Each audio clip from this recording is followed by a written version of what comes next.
I am Kraus, and this is my semestral project about environmental issue. In this case, is water pollution.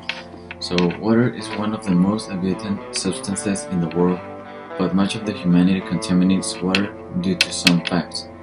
Most of the humanity contaminates without noticing, or maybe with no intention when they realize their hygienic need. For example, if all the water in the world wouldn't be contaminated, all the water will be cleaner, and more aquatic species will still be alive. Also, the water all around the beaches around the world will be a lot cleaner. The ocean water is the most common ground contamination. 80% of the ocean pollution originates on land, whether along the coast or on a far island.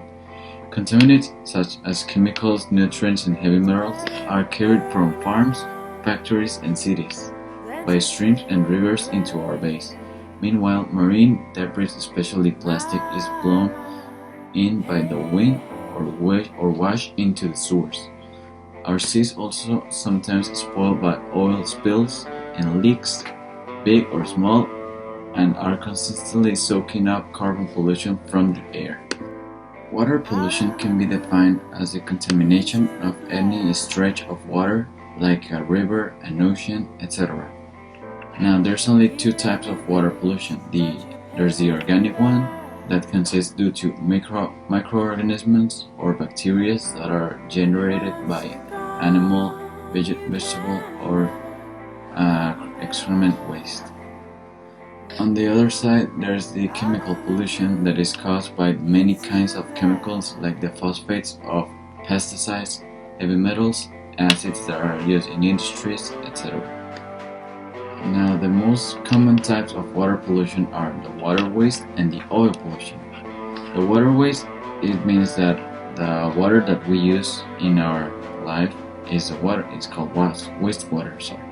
It comes from our sinks, showers, and toilets, and from commercial, industrial, and agricultural activities.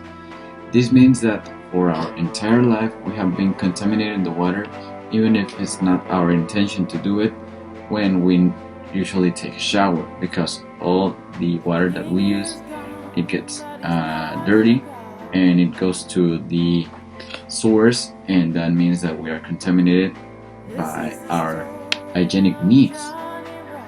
The term also includes stormwater runoff, which occurs when rainfall carries road salts, oil, grease, chemicals, and debris from impermeable surface into our waterways. Now, the oil pollution, it's when the consumers account for the vast majority of oil pollution into our seas, including oil and gasoline that drips from vehicles.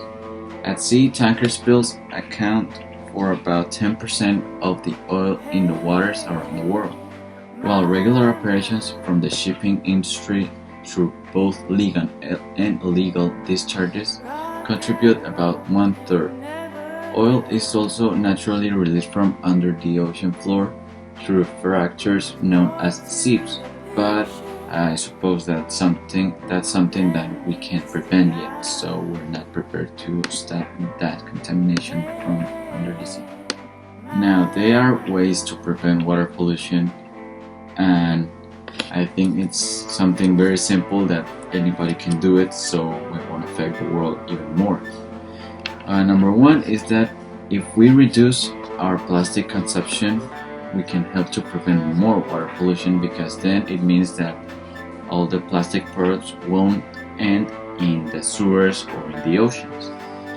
Number two, we could help to prevent the chemical pollution if we don't use much chemical cleaners from the markets, such as the Fabuloso, the Pinol, and all of those products, so we can prevent as much as the plastic consumption and the chemical pollution.